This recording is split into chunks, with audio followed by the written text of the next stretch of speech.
በስመ አብ ወወልድ ወመንፈስ ቅዱስ አሐዱ አምላክ ብለን በወሩ በአራተኛው ቀን የሚውለውን ዮሐንስ ወልደ ነጎድጓድ ሐዋርያን እናስባለን። ዮሐንስ ወልደ ነጎድጓድ ሐዋርያ በአራት ዮሐንስ ወንጌላዊ ወልደ ነጎድጓድ ዮሐንስ አቡነ ቀለምሲስ የተባለው ታላቅ ሐዋርያ ነው። ታሪኩም እንዲህ ነው። ከሐዋርያት ጋር ሲያስተምር 1 ዓመት ከቆየ በኋላ ለስብከት ዕጣ ሲጣጣሉ እስያ የምትባል አገር ደረሰው። በማቴዎስ ወንጌል ምዕራፍ 10 ከቁጥር 1 እንደተነገረው ዮሐንስን እጅግ አዘነ፣ ሕዝቦቹ የከፉ ከሃዲዎች ናቸውና። ነገር ግን ጌታችን መድኃኒታችን ከደቀ መዝሙሩ ከአብሮኮሮስ ጋር ኤፌሶን ሊሄድ በመርከብ ላይ ተሳፈረ። መርከቡም ትንሽ ተጉዞ ተሰባበረ። ተሳፋሪውም ሁሉ በመርከቡ ስባሪ ተንጠልጥሎ ቀረ። ደቀ መዝሙሩን አብሮኮሮስን የባህሩ ማዕበል ወደ አንዲት ደሴት አደረሰው። ቅዱስ ዮሐንስ ግን በባህሩ ማዕበል ውስጥ 40 ቀን 40 ሌሊት ቆየ። ከዚህም በኋላ አብሮኮሮስ ወዳለበት የብስ አደረሰውና ተፋው። ተነስተውም ወደ ኤፌሶን ከተማ ገቡ።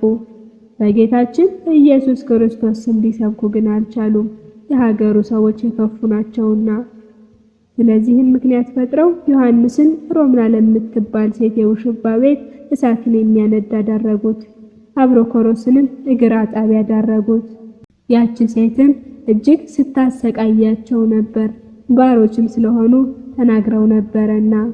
የአገረ ገዡም ልጅ በውሸባው ቤት ሊታጠብ በገባ ጊዜ የውሸባው ቤት የሰይጣን ማደሪያ ነበረና የአገረ ገዡን ልጅ አንቆ ገደለው። የአገሩ ሰዎችም ለማልቀስ ተሰበሰቡ። ዮሐንስም አብሮ ቆመ። ሮምናም ባየችው ጊዜ ረገመችው። በጌታዬ ልጅ ልትዘብትብኝን መጣ አለችው። ዮሐንስም በቅንነት አይዞሽ አትዘኝ አላት። ወደ ሞተው ቀረብ ብሎ በመስቀል ምልክት አማተበበት። በፊቱም እፍ አለበትና በጌታ በመድኃኔ ዓለም በኢየሱስ ክርስቶስ ስም ተነስ አለው። የሞተውም ተነሳ። የሀገሩ ሰዎችም እጅጉን ተደናገጡ። ሮምናም ወዮልኝ፣ እግዚአብሔር የሚሉት አምላክ አንተ ነህን አለችው። እርሱም አይደለሁም፣ እኔ ሐዋርያው ነኝ እንጂ አላት። ስለበደልኩ ይቅር በለኝ አለችው። እርሱም አዳናት። ከሀገሩ ሰዎችም ብዙዎቹ አመኑ። የክርስትና ጥምቀትንም አጠመቃቸውና ብዙዎቹን አሳመነ። እንደ ሐዋርያትም ሰይፍን አልቀመሰም። እርሱም ወንጌለ ቀለምሲስ የሚባለውን ራእይ 3 መልእክታትን የጻፈ ነው። ራት ሲበሉ በጌታ ኢየሱስ ክርስቶስ አጠገብ የተቀመጠውና አቤቱ የሚይዝህ ማን ነው ያለው ይህ እርሱ ነው። ጌታችንም በተሰቀለበት ጊዜ ከእመቤታችን ከቅድስት ድንግል ማርያም ጋር በመስቀሉ አጠገብ የቆመ እናቱንም እነሆ ልጅሽ ያላት እርሱንም እነሆ እናትህ ናት ያለው ይህ እርሱ ነው። በዮሐንስ ወንጌል ምዕራፍ 19 ከቁጥር 26 እንደተነገረው። ዮሐንስም በዚህ ዓለም 9 ዓመት ኖረ። ከዚህ ዓለም የሚፈልስበትም ቀን እንደደረሰበት ባወቀ ጊዜ ሕዝቡን ጥሯቸው አለ። ጸሎትንም ጸለየና ህብስቱን ባርኮ ቆርሶ ይህም የጌታችን ሥጋውና ደሙን ሰጣቸው። ሕዝቡንም አሰናበታቸው። ከዚህም በኋላ ተማሪዎችን ከእርሱ 2 መቆፈሪያ ይዘው ይከተሉት ዘንድ አዘዘ። ከኤፌሶን ከተማም ውጭ ወጣ። ጉድጓድም እንዲቆፍሩ አዘዛቸው። ከውስጧም ገብቶ ልብሱን አውልቆ አኖረ። ደቀ መዝሙሩንም አሰናበታቸው። እናንተም ከእንግዲህ ከቶ አታዩኝም አላቸው። እነርሱም ተላቅሰው እግሩን ስመው ሄዱ።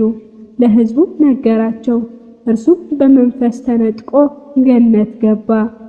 በኃይል እውነት እላችኋለሁ በዚህ ከቆሙት ሰዎች የእግዚአብሔርን መንግሥት በኃይል ስትመጣ እስኪያዩት ድረስ ሞትን የማይቀምሱት አሉ አላቸው። በማርቆስ ወንጌል ምዕራፍ 9 ከቁጥር 1 እንደተነገረው። ሁሉም ሕዝብም ደንግጠው መጡ። ልብሱን ጫማውንና መቋሚያውን እንዲሁም ጭራውን አገኙት እንጂ ዮሐንስን አላገኙትም ነበር። እጅግም አደነቁ፣ ፈጽሞ እንዳአረገም አወቁ። ለቅኔ የሚያስነግረውም ወደ ኤፌሶን ሲጓዙ መርከብ በማዕበል ተሰብሮ 40 ቀን 40 ሌሊት በማዕበል ውስጥ መቆየቱ፣ የንጉሱን ልጅ ማዳኑ፣ በኤፌሶን መቃብር አስቆፍሮ ሳይቀበርባት ማረጉ፣ መቋሚያው ልብሱና ጭራው ከመቃብሩ ላይ መገኘቱ ነው። በወሩ በአራተኛው ቀን ከዮሐንስ ወልደ ነጎድጓድ ሐዋርያ ቀጥሎ የምናገኘው እንድርያስ ሐዋርያ ነው። እንድርያስ ሐዋርያ ዳግመኛ በዚህች ቀን የሐዋርያው ቅዱስ ጴጥሮስ ወንድም እንድርያስ መታሰቢያው ነው። እንድርያስ ሐዋርያንም እናስባለን። በገሊላ ባህር አሳ ከማጥመድ የተመረጠ ይህ ነው። በገሊላ ባህር ዳር ሲመላለስም ሁለቱን ወንድማማቾች ጴጥሮስ የተባለ ስምዖንንና ወንድሙን እንድርያስን መረባቸውን ወደ ባህር ሲጥሉ አየ። አሳ አጥማጆች ነበሩና ጌታችን ኢየሱስ ክርስቶስም ኑ ተከተሉኝ፣ ሰውን የምታጠምዱ አደርጋችኋለሁ አላቸው ብሎ በማቴዎስ ወንጌል ምዕራፍ 4 ከቁጥር 18 እንደተነገረን በኢየሩሳሌም ከሐዋርያት ጋር ሲያስተምር ከቆየ በኋላ ዕጣው በልዳ ሀገር ወጣ። ፊሊሞናም አብሮት ነበር። እንድርያስም ከፍ ካለ ቦታ ሆኖ ከቅዱሳት መጻሕፍት እንዲያነብ አደረገው፣ አዘዘውም። የጣዖታት ካህናትን በሰሙ ጊዜ የጦር መሳሪያቸውን ይዘው መጡ። ፊሊሞናም በቤተ ክርስቲያን ሲያስተምር ከወርቅና ከብር የተሰሩ አማልክት አፍ አላቸው፣ አይናገሩም፣ ዓይን አላቸው፣ አያዩም፣ የሰው አካል በሙሉ አላቸው፣ ግን አይሰራም፣ ምስል ነው።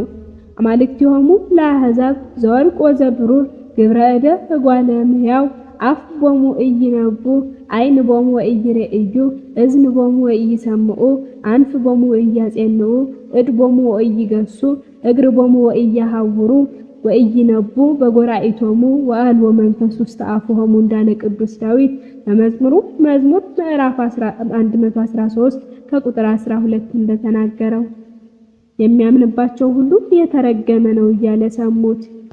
በትምህርቱ አመኑና በቤተ ክርስቲያን ገብተው ከእንድርያስ እግር ስር ሰገዱ። በክርስቶስም አመኑ።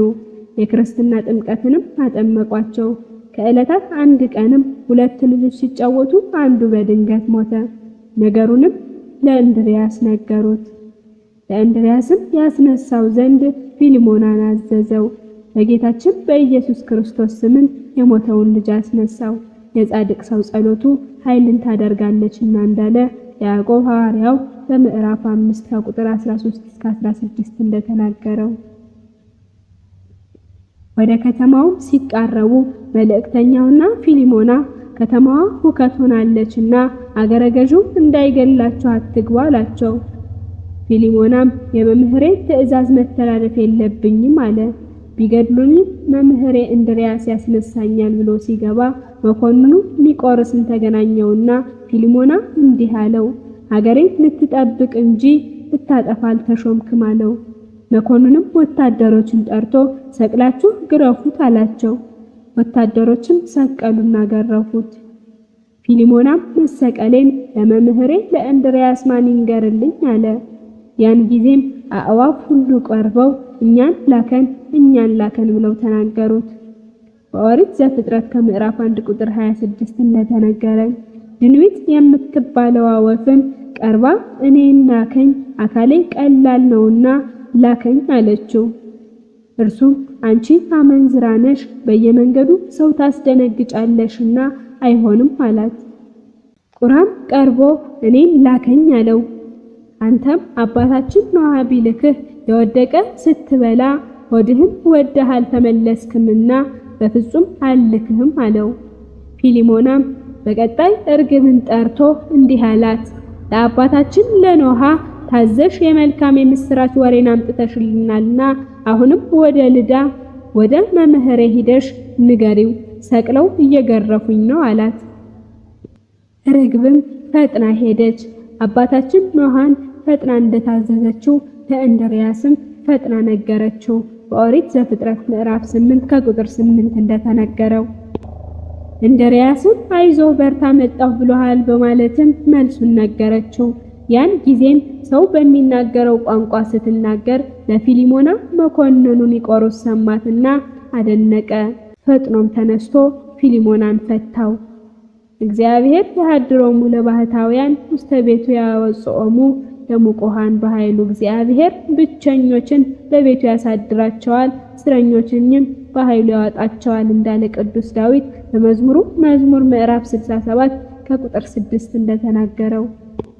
ሰይጣንም አንድ ቀን በመኮንኑ ሚስት አድሮ አሳበዳትና ልጇን እንድትገድለው አደረጋት። ልጇንም ገደለችው።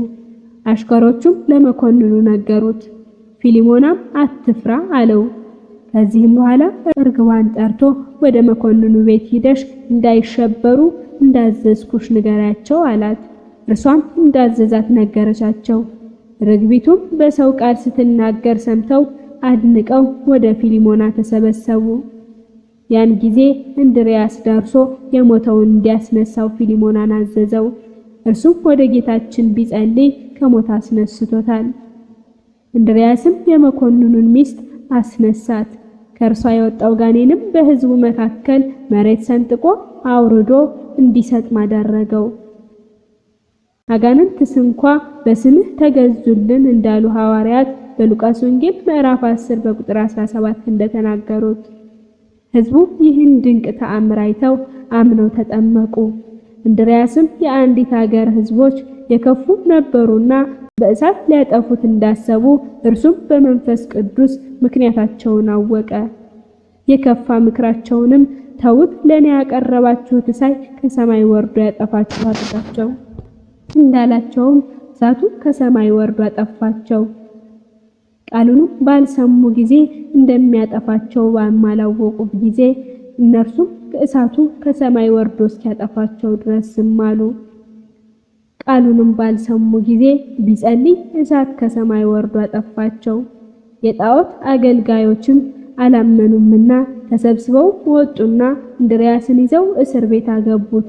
ጌታችን መድኃኒታችን ኢየሱስ ክርስቶስም እልፍ አእላፍ መላእክትን አስከትሎ ወረደ።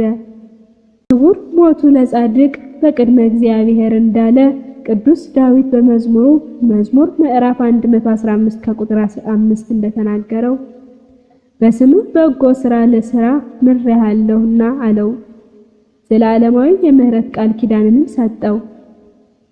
በነቢይም ስም ነቢይን የተቀበለ የነቢዩን ዋጋ ያገኛል። በጻድቅም ስም ጻድቅን የሚቀበል የጻድቁን ዋጋ ይቀበላል እንደተባለ በጌታችን ወንጌል በማቴዎስ ወንጌል በምዕራፍ 10 ቁጥር 41 እንደተነገረው በማግስቱ በእንጨት ላይ ሰቀለው። እስኪሞትም ድረስ በድንጋይ ወግረው ገደሉት። ነፍሱ ከስጋው ተለየች። ቅዱሳንም ስጋውን በክብር ገንዘው ቀበሩት። ነፍሱን መላእክት በዝማሬ በእልልታ እያሸበሸቡ ገነት አስገቧት።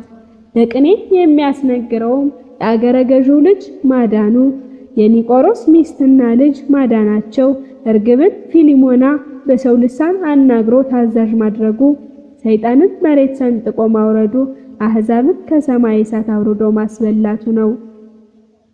ስለነበረን ጊዜ ሁሉ የአምላካችን የልዑል እግዚአብሔር ስሙ ዛሬም ዘወትርም የተመሰገነ ይሁን።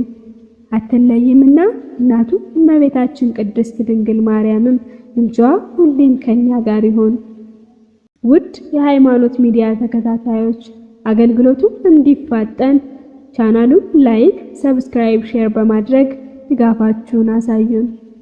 ወስብሐት ለእግዚአብሔር ወለወላዲቱ ድንግል ወለመስቀሉ ክቡር። ይቆየን።